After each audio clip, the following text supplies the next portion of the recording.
Here is how to join Discord server on your phone. So there are a few ways to do this. First, you need to go ahead and launch your Discord application and log into your account. So if you have an invite in Discord, open Discord, and here select the plus icon from the bottom of the screen, that is the join button. Now select join a server, which is highlighted in purple color in the bottom. Now here, simply go ahead and paste the Discord link, which is the invite link sent to you.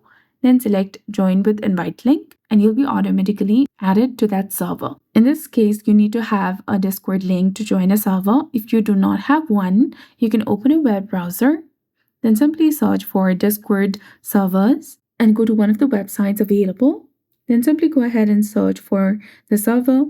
And if you like one, you can go ahead and select it. And then select join server option, which is highlighted in blue color. Select accept invite, which is also highlighted in purple color, and you'll be done. So that's it. I hope you found this video helpful. If you did, please like, share, and subscribe. Thanks for watching.